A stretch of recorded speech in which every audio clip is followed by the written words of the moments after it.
I want to start today by asking you to do something a little weird. Okay. I want you to close your eyes for a second, unless you're driving or, operating heavy machinery. Please don't do that. But if you can, just pause for a moment and close your eyes. All right, I'm with you. Now, I want you to just summon up the image of God in your mind. That's a big request right off the bat. It is, isn't it? Yeah. But seriously, what do you see? What flashes into your head? Is it a blinding white light? Do you see, like, a stern judge in a wig holding a gavel? Or maybe a very grandfatherly figure, with a long white beard sitting on a cloud? Or maybe just nothing. A kind of vague energy field. Exactly, a vague force. And here is the kicker. Uh-huh. According to the book we are diving into today, that split-second image you just flashed to, it is the most important thing about you. The most important thing about you. Yeah. That is the central provocative thesis of A.W. Tozer's absolute classic, The Knowledge of the Holy. And it's designed to stop you in your tracks. It really is. I mean, honestly, when I first read that sentence, I instinctively pushed back a little. I thought, really? More important than my actions, more important than how I treat my neighbor. More important than my job, my family, my politics. Right. It sounds like hyperbole, doesn't it? It sounds like a preacher just trying to get your attention with a big, flashy statement. It does. But Tozer is making a very specific psychological and spiritual argument here. He's not just being dramatic.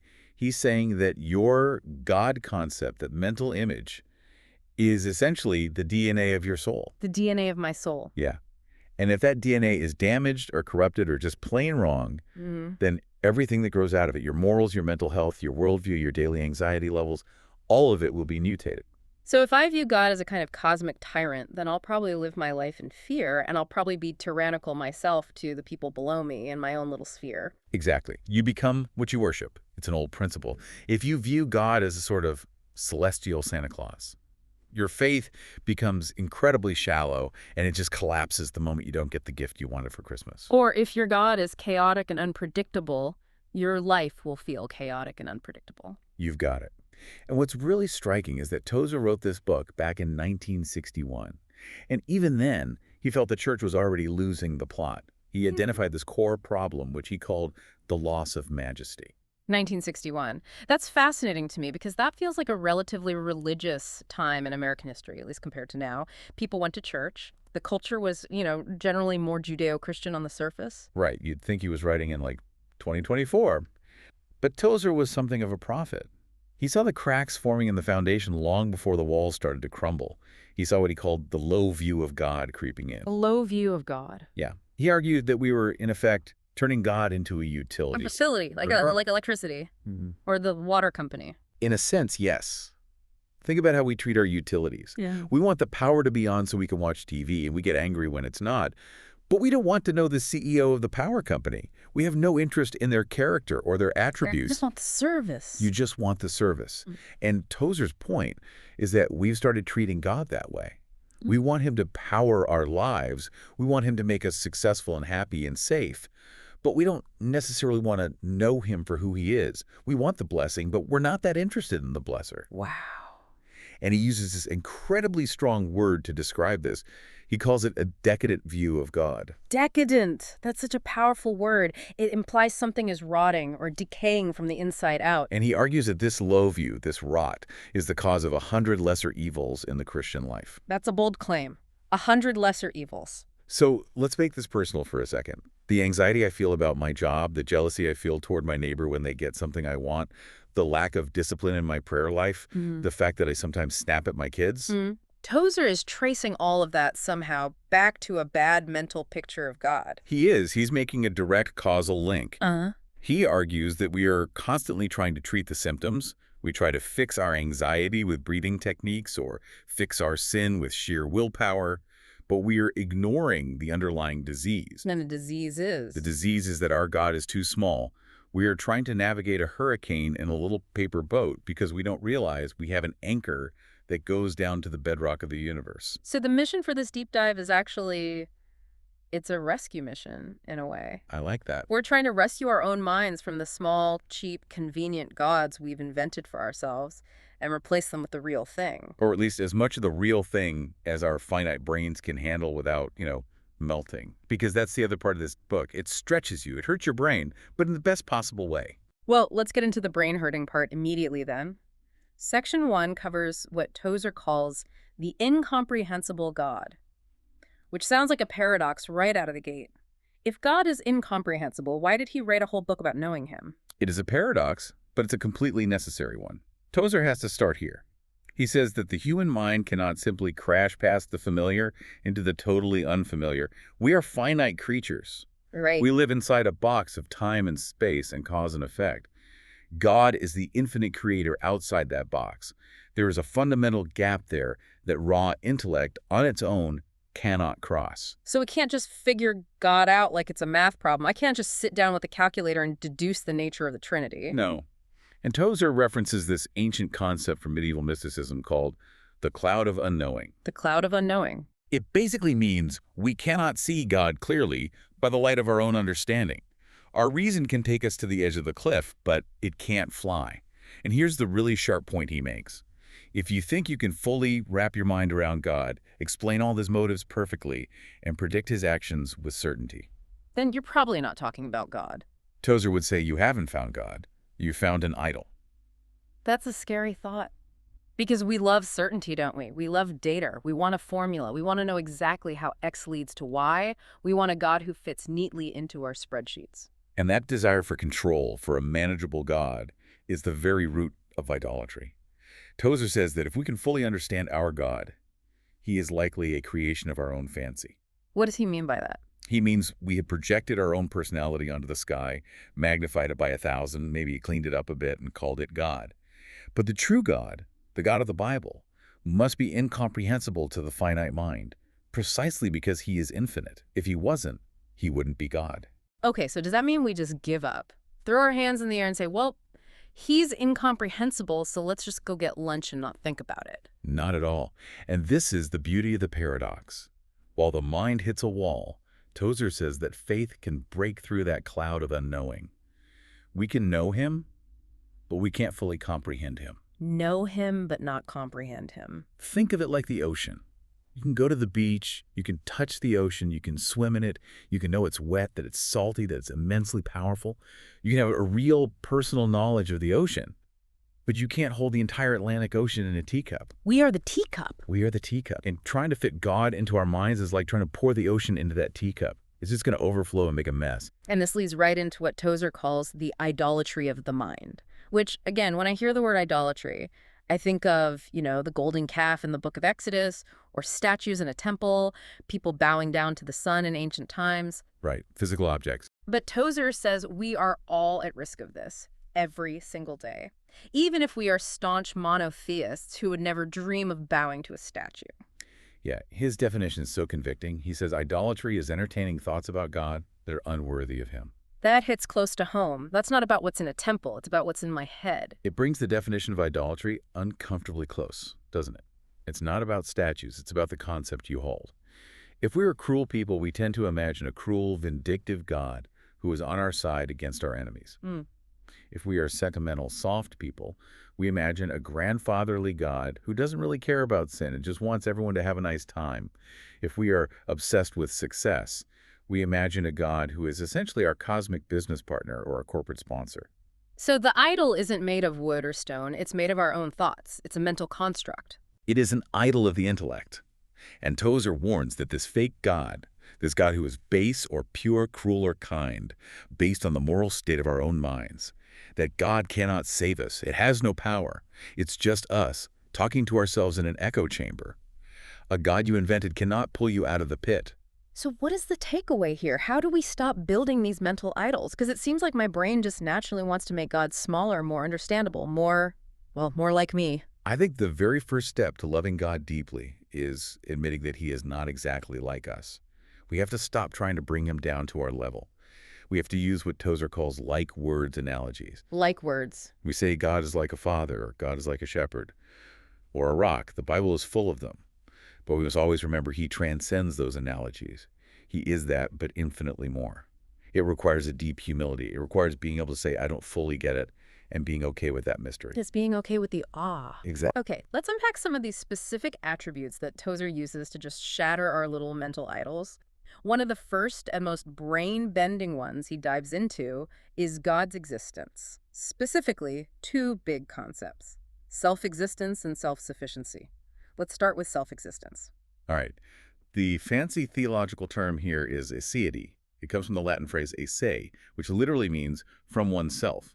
It means God has no origin. Which breaks my brain immediately, because everything has an origin. I came from my parents, this microphone came from a factory in China, the factory came from builders, the materials for the microphone came from the earth. Everything comes from something. Exactly. Everything in our entire experience of reality is derived, it is contingent, it depends on something else to exist. But God is the great I am. He simply is. He is the uncreated one. He didn't come from anywhere. He wasn't made by anyone. He's the source of all being, but he himself has no source. It's the ultimate philosophical question, right? Yeah. Why is there something rather than nothing? And the Christian answer is, Yeah. because there is someone who is pure being itself. Tozer says this one attribute should shatter human pride. It absolutely should. Yeah. Because if we are derived, that means we are dependent. We are not the center of the universe. We are not the authors of our own story in the ultimate sense. We didn't create ourselves. We didn't choose to be born. Right. And when you really grasp this, even a little, it completely changes how you pray. How so?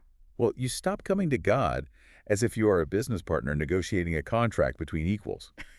Hey, God, I'll do this for you if you do that for me.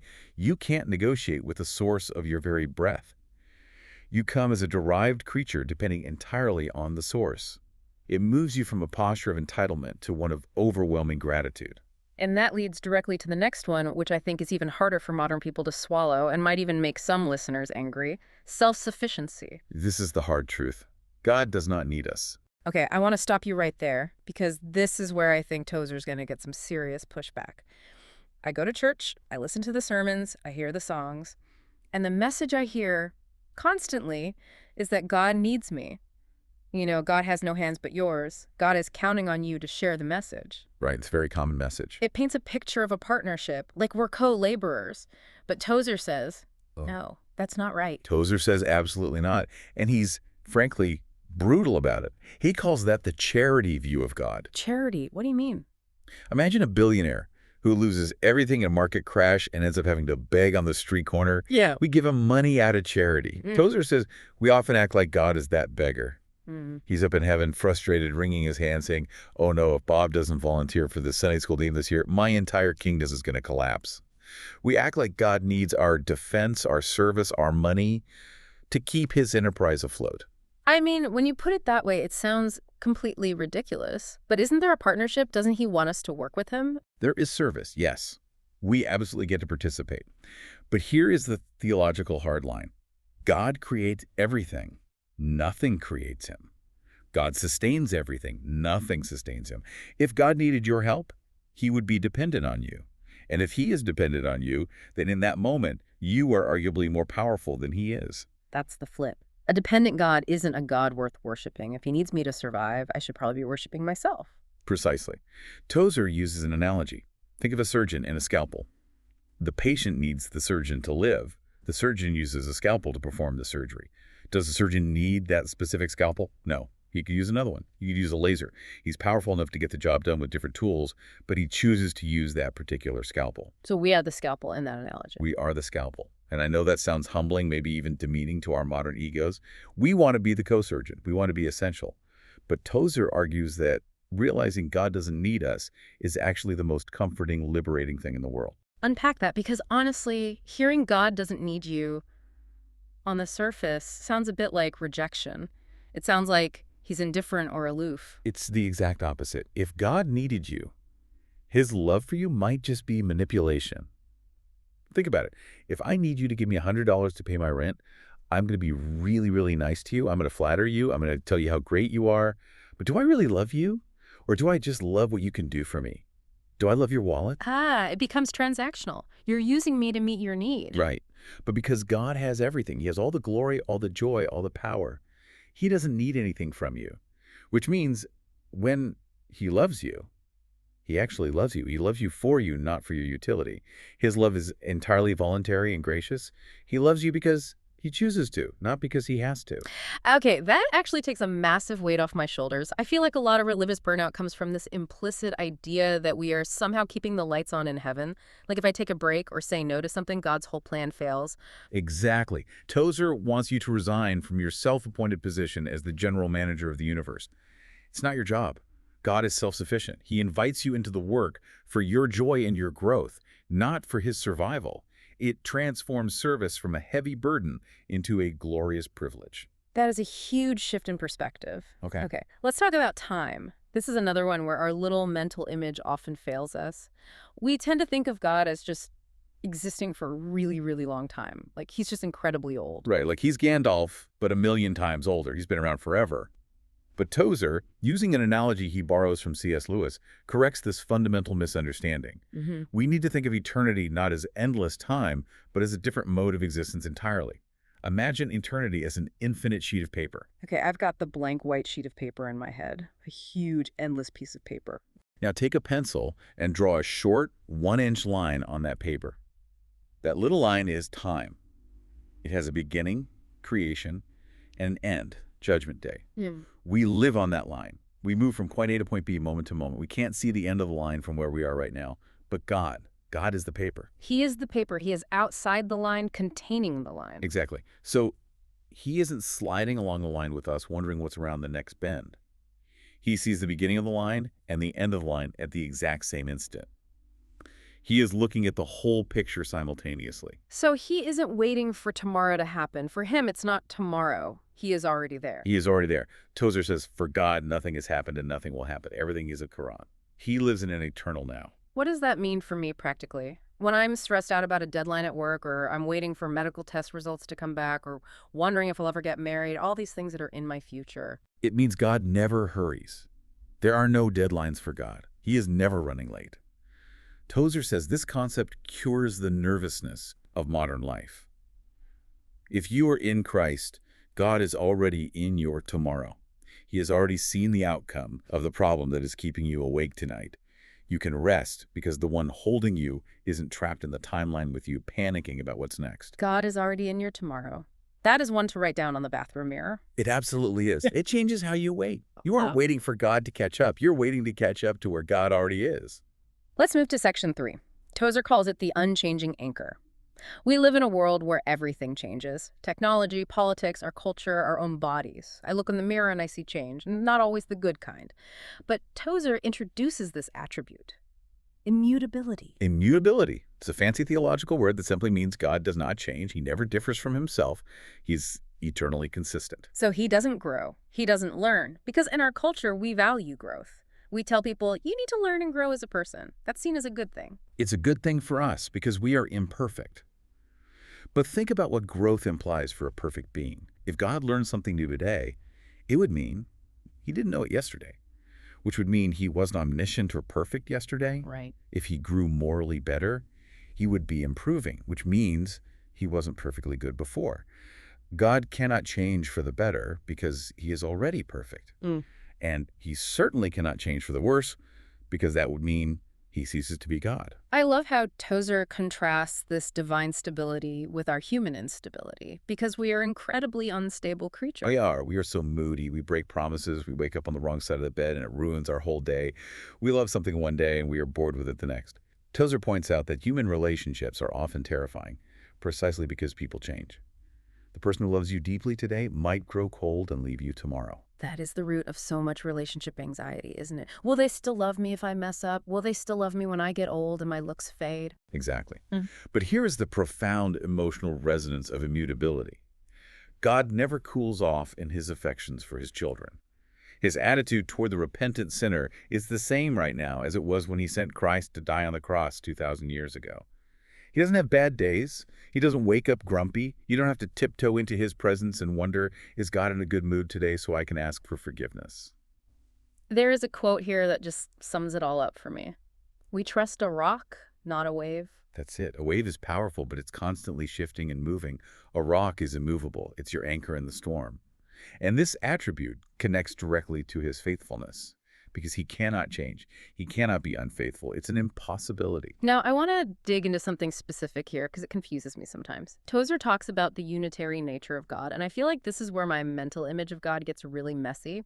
I tend to think of God as having different modes or different personalities he puts on. Like, sometimes he is in justice mode and he's angry and laying down the law, and then he sees someone repent, so he flips a switch and goes into mercy mode. Like he has a divine switchboard in heaven. Okay, turn off the anger dial, turn up the love dial. Exactly. But Tozer says that's fundamentally wrong. Completely wrong. God doesn't have parts or components. He is one.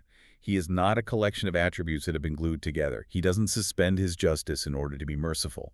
He is always, at all times, fully just, fully merciful, fully faithful, fully holy. All of his attributes work in perfect, eternal harmony. That is hard to wrap my head around. How can he be judging sin and loving the sinner at the exact same moment with the same intensity? That is the profound mystery of the cross, isn't it? At the cross, you see his justice against sin and his mercy towards sinners in their most perfect, unified expression. But for the anxious listener, the person who feels like they've messed up too many times and are on thin ice with God, this means God isn't going to suddenly change his mind about saving you. He isn't going to say, you know what, I'm tired of forgiving this person. He cannot deny himself. As the Bible says, if we are faithless, he remains faithful. That is rock solid. In a world of waves, that is a rock. Now, let's look at what Tozer calls the greatness of God. We're talking omniscience, wisdom, and power. Let's start with omniscience, the fact that God knows everything. Tozer says this is a double-edged sword. It's both a terror and a comfort. It is absolutely a terror for the hiding soul. If you are harboring a secret sin, an addiction, a lie, something you've hidden from your spouse, your boss, your best friends, the idea that God knows every thought, every motive, every hidden deed is terrifying. There are no secrets. You are completely and totally exposed before him. But for the believer, for the person who isn't trying to hide, but is maybe just struggling. For them, it is a massive, incredible comfort. It means God knows our frame and dust. He knows we are frail. He knows your struggle better than you do. He knows the root of your temptation. And crucially, it means God never learns. He is never surprised. So when I come to him in prayer with a crisis, I'm not breaking news to him. I'm not running into the throne room saying, God, you won't believe what just happened to me. Exactly. He has never once in all of eternity said, wow, I didn't see that coming. And the application Tozer draws here is so profound for our prayer life. We don't pray to inform God. We don't pray to tell him what we need as if he's forgotten. Hey, God, just a friendly reminder, in case you missed it in your busy schedule, my rent is due on Friday. Yeah. Right. He knows. We go to him because he already knows and he cares. Yeah. Prayer becomes less about information transfer and more about relational communion. It's about unburdening yourself to the one who understands you better than you understand yourself. It relieves the pressure of having to explain everything perfectly. He already gets it. Okay, then there is wisdom. How is that different from just knowing things? I know a lot of trivia, but I definitely wouldn't say I'm wise. That's a great distinction. Knowledge is having the facts. Omniscience means God has all the facts. But wisdom is the ability to devise perfect ends and achieve them by perfect means. It's knowing what the best ultimate goal is and knowing the absolute perfect path to get there, navigating every obstacle. And this brings us right to the tough stuff, the problem of pain. If God is so wise and so powerful, why is the world such a mess? Why is my life such a mess sometimes? Tozer addresses this. He does. He confronts it head on. He contrasts a sort of naive Pollyanna optimism. He calls it the Dr. Pangloss view, referencing a character from Voltaire who blindly insisted that this is the best of all possible worlds with true Christian realism. Tozer admits the world has fallen. It hurts. Bad things happen to good people. So he's not giving easy answers. No cheap grace here. But he argues that God's wisdom means he is using even the permitted evil, the things he allows to happen, for an ultimate perfect good that we often can't see from our limited perspective. It's the trust factor again. It's sitting in the passenger seat when the road is dark and foggy and you can't see 2 feet in front of you. It is. We want to see the road ahead. We want the full roadmap printed out. But God asks us to trust the driver. Tozer references a verse from Isaiah. I will bring the blind by a way that they knew not. We are often blind to the purpose of our suffering. We can't see why we lost the job or why we got sick. But God is wise. He isn't making mistakes with your life. He isn't improvising or panicking. He has a perfect plan. And to pull that perfect plan off, he needs power, omnipotence, all-powerful. All power. And this is a crucial distinction. God expends no energy that must be replenished. When you and I work, we get tired. After this recording, we're going to need to eat lunch and probably have some coffee. We run down. My personal battery is flashing red half the time, I think. Me too. But God, he spoke the universe into existence, and he upholds it every second by the word of his power, and he isn't tired. He doesn't need a nap. His resources are infinite. There's a great story about a man named A.B. Simpson in the notes here. Who was he? A.B. Simpson was a great Canadian preacher and the founder of the Christian and Missionary Alliance. But at one point in his ministry, he was completely broken in health. He was physically exhausted, mentally drained, on the verge of quitting ministry entirely. Burned out. Totally burned out. He went to a gathering and heard a simple spiritual being sung by a woman with a very plain voice. The lyric was, "Nothing is too hard for Jesus. No man can work like him." And that just clicked for him. It hit him like a lightning bolt. In that moment, he realized he had been trying to do God's work with his own puny human strength. He was trying to be the battery. He suddenly understood that he didn't need to be strong. He needed to rely on the one who has all strength. It completely revitalized his entire life in ministry. He stopped striving and started abiding. That is the shift from trying to be the generator to just learning how to plug into the power grid. And that is how we love Christ more deeply. We stop trying to impress him with our stamina and our efforts, and we start leaning on his omnipotence, which is a much more restful way to live. Okay, let's unpack this next section because I think this is where the majesty concept that you mentioned at the beginning really hits home. The moral attributes: holiness, justice, and mercy. Tozer talks about the mysterium tremendum. That is a Latin phrase used by theologians, particularly Rudolf Otto, to describe the numinous, or the holy presence of God. It refers to that overwhelming, non-rational dread you feel when you encounter the truly divine. It's the feeling of being small, of being utterly creaturely. And we don't like feeling small. Our entire culture is built on telling us to feel big, to be confident, to be the hero of our own story. Which is why we tend to avoid the concept of holiness. Tozer points out that in the Bible, when human beings get a glimpse of God's raw holiness, they don't chat. They don't give him a high five or ask for a selfie. They fall down as if dead. Right. Isaiah cried out, "Woe is me, I am undone, for I am a man of unclean lips." Moses hid his face because he was afraid to look at God. Daniel lost all his strength and fell to the ground in a deep sleep. It is a physical, visceral reaction to holiness. It's like standing too close to a nuclear reactor. Your body just reacts to the sheer power and purity of it. It is. And Tozer argues that modern Christianity has become far too casual, too chatty.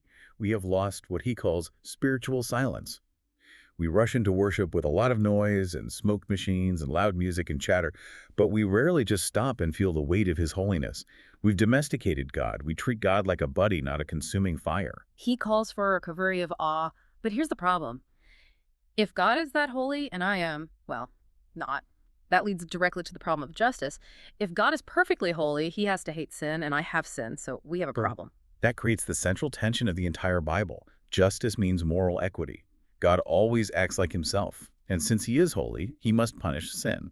Tozer makes the point that if a human judge let a convicted murderer go free just because he's a nice guy, we would rightly call that judge corrupt. So if God just let everyone off the hook and said no big deal, he wouldn't be just. He'd be a corrupt cosmic judge. Precisely. So the dilemma for all of theology is, how can a just God spare the wicked?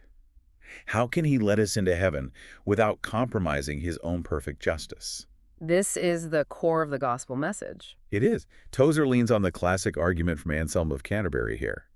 The solution isn't that God ignores justice. It's not that he looks the other way or sweeps sin under the rug. It's that justice was perfectly satisfied in the person of Christ on the cross.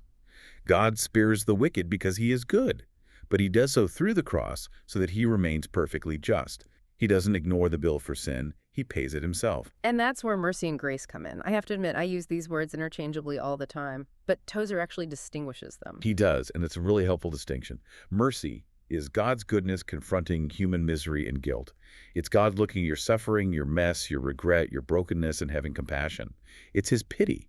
Grace is God's goodness confronting your debt and demerit. It's giving you infinite favor when you deserve infinite punishment. So mercy sees my wound and stops the bleeding, and grace sees my criminal record and pays the fine. That's a great way to put it. And Tozer emphasizes what the Bible calls the infinite much more. Where sin abounded, grace did much more abound. You cannot out-sin God's grace. His supply is infinitely larger than your debt. But we have to receive it right. I feel like a lot of us, even as Christians, live as if we are still on trial, constantly pleading our case. Yes, Tozer notes that many Christians plead for mercy as if they don't actually expect to get it. They beg and beg, "Oh, God, please, please forgive me," as if they have to convince a reluctant judge. But faith admits us to the banquet hall. We should walk in with confidence, not because we are good, but because we know He is merciful and His Son has paid our entrance fee. Moving on to what Tozer calls the heart of God, love. This is the big one, right? God is love. We see it on bumper stickers. We see it on billboards. It's probably the most famous attribute. But Tozer has a critical warning here. He says, God is love does not mean love is God. This is such a subtle but incredibly dangerous error in our modern culture. We tend to equate God with a warm, fuzzy feeling. We think, whatever feels like love to me, that must be God. And so we end up worshiping the emotion of love itself. If something makes us feel good, if an action feels loving by our definition, we call it holy. Which completely destroys God's personality. It turns him into just a vibe, an abstract principle. Exactly. God is a person, not an abstract emotion. Love is an attribute of God. It describes how He acts. But He defines what love is. Our fluctuating concept of love doesn't define who He is. We don't look at our feelings to define God. We look at the character of God in Scripture to define what true love is. So what is divine love then, if it's not just a fuzzy feeling? Tozer breaks it down beautifully into 3 parts. First, it is goodwill. He wants what is truly best for us, always. Second, it is emotional identification. He suffers with us. He isn't a stoic, unfeeling statue. He feels our pain. The Bible says Jesus was a man of sorrows, acquainted with grief. And third, and I absolutely love this part, He takes pleasure in the object of His love. God takes pleasure in us, not just tolerates us or pities us, but actually enjoys us. He enjoys His people. Tozer uses this wonderful phrase. He calls Him the friendly God. Friendly. That is such a simple, almost mundane word, but we rarely use it for God. We say, holy, mighty, awesome King, but friendly. It sounds almost too casual, doesn't it? But Tozer argues it's profoundly true. He isn't aloof or distant. He is hospitable. And he says He acts like Jesus. If you want to know what God's love looks like in practice, look at how Jesus treated the weak, the outcast, the leper, the children. He was friendly to them. There's a devotional thought here that really stuck with me. The greatness of God rouses fear within us, but His goodness encourages us not to be afraid of Him. That is the central paradox of Christian faith. We tremble because He is holy, but we draw near because He is good. We run to the consuming fire that should, by all rights, destroy us because we know by faith that the fire is love. Now, Section 7 gets into the deep waters of theology. We've covered a lot of ground God's power, His knowledge, His location outside of time. But this all leads to the ultimate headache-inducing debate in philosophy and theology. If God is this big and this in charge, am I just a robot? The sovereignty versus free will debate. The immovable object versus the irresistible force. Right. If God is writing the entire story, do I really have a pen in my hand? Or am I just reciting lines from a script I didn't write? Tozer tackles this in Chapter 2, and I think he offers one of the most helpful, practical visual analogies I've ever encountered. He moves away from the abstract philosophical logic and gives us a picture, the ocean liner. Okay, set the scene for us. I love a good visual. Okay, picture a massive ocean liner. Let's call it the SS History. It is leaving the port of New York, and it is bound for the port of Liverpool. The destination is locked in. The captain, who is God, has determined that this ship will reach Liverpool. That is sovereignty. The ultimate destination of history is guaranteed. Okay, so the ship is the timeline of history. It has a predetermined destination. Where am I in this picture? You are a passenger on the deck of that ship. Yeah. Now tell me about your freedom as a passenger. Can you jump off the ship? Well, I guess I could, but that would be a very bad idea, and then I'm not part of the voyage anymore. Right, so stick to the deck for a second. While on the ship, you can walk to the bow. You can walk to the stern. You can go to the buffet and choose chicken or fish. You can play shuffleboard. You can go below deck and take a nap. You have hundreds, maybe thousands of real choices you can make every hour. You are genuinely free to move about the cabin. But I can't steer the ship. No, you cannot hijack the ship. You can't march up to the bridge and turn the wheel. And this is the crucial part of the analogy. If you decide to walk west, back toward New York, while the ship is sailing east toward Liverpool, where do you end up? I end up in Liverpool, just a little more tired than everyone else. Exactly. Your little westward walk on the deck doesn't stop the ship's massive eastward momentum. Tozer is saying that our freedom is real, but it is contained freedom. It exists within the larger sphere of God's sovereign purposes. I really like that. It respects the fact that I make real choices. I chose what to eat for breakfast this morning. I chose to be kind or rude to my spouse. Those are real moral choices with real consequences. But it also says I'm not powerful enough to ruin God's ultimate plan for history. It's the ultimate antidote to anxiety. How many of us lie awake at night thinking, if I make the wrong choice about this job or this relationship, I'm going to ruin my life forever? Or on a bigger scale, if this election goes the wrong way, the world's going to end. That's the Atlas complex. We feel like we're holding the entire world on our shoulders. The ocean liner analogy says, relax. You are responsible for your conduct on the deck. You are responsible to trust the captain. But you are not responsible for steering the ship through the storm. The ship is going to make it to its destination. Whoever is on God's side is on the winning side. That's the quote from Tozer. It's not a gamble. The ship isn't wondering if it will get there. It's a done deal. So we have covered these massive mind-bending attributes. We're beginning to see God as self-sufficient, unchanging, wise, holy, loving, sovereign.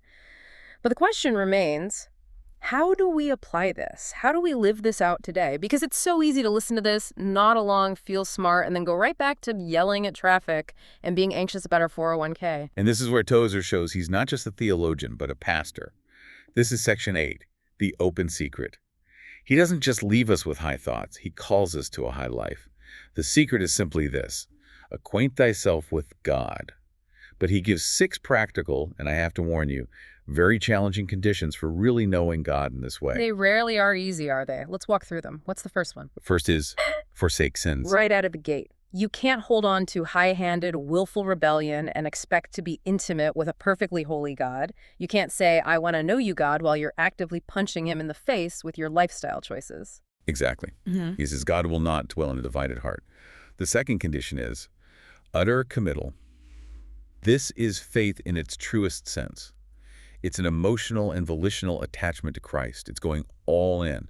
It's burning the ships behind you so there's no going back. Okay, number 3. Third, die to self. And that's probably the hardest one for most of us. I think so. It means throwing open the doors of your personality to the Holy Spirit and saying, I am not the boss of me anymore. It means giving up the right to be right, giving up the need for recognition, giving up your agenda for your life. Ouch.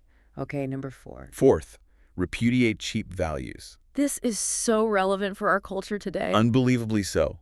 We have to consciously detach from what the unbelieving world loves: fame, wealth, power, status, likes on social media. We have to stop loving the toys of the world if we want to truly love the maker of the world. As the Bible says, you can't be in love with the world and in love with God at the same time. You have to choose. Fifth, meditate on majesty. And Tozer explicitly notes this is hard work for the modern mind. We are so distracted. We are so busy. Our phones are buzzing. Our brains have the attention span of a goldfish. We have to make a deliberate act of the will to carve out time and silence to think on God's greatness. It means turning off this deep dive, putting down the phone, and just thinking about who God is. And finally, number 6. Sixth, service. The more we know God, the more we must serve suffering humanity. Mysticism that doesn't lead to mission is just selfish navel-gazing. True awe for God will inevitably lead to active love for your neighbor. If you really see the majesty of God, you will see the people he loves, and you will want to serve them. Tozer has this beautiful phrase for the result of this kind of lifestyle. He says it creates a heaven to go to heaven in. Isn't that lovely? It means you start experiencing the joy and peace and reality of heaven right now on this earth. You don't have to wait until you die to be with God. You can walk with him today. You are actively preparing for an eternity of companionship by starting now. So as we wrap up this deep dive, let's bring it all back to the beginning. Why does this matter? Why should the listener care about aseity or immutability or the sovereignty of God? Because the low view of God that is plaguing modern faith is killing us. Yeah. It's making us spiritually anemic. It leaves us weak, fearful, and easily manipulated by the winds of culture. If your God is small, your problems will always seem giant. But if your God is majestic, your problems, while still real, are put in their proper perspective. They become manageable. We need to abandon the buddy God and rediscover the captain of the sovereign ship. And we are not just puppets on that ship. We are passengers invited to know the captain intimately. That is the invitation. That's the whole point. And here's a final provocative thought from Tozer to leave you with. He suggests that if we knew the secret thoughts of our religious leaders about God, what they really believe in their heart of hearts, we could accurately predict the future of the church. That is a heavy, heavy thought. But let's flip it around and make it personal for the listener. If someone could see your secret mental image of God, not what you say in church, not the songs you sing, but what you really think deep down when you close your eyes, what would they predict for your future? Wow. If my secret image of God is small and needy and unreliable, my future is probably going to be anxious and unstable. If my God is majestic and sovereign and good, my future is secure no matter what happens on the deck of the ship. Exactly. It determines everything. That is a challenge worth chewing on. Don't just listen to this deep dive and move on to the next thing. Take some time this week. Meditate on the majesty. Maybe read Psalm 145 or a chapter from this book. Let the awe of who God is wash over you. It is, after all, the most important thing about you. It changes everything. Thanks for diving deep with us. We will catch you on the next one. Go in grace.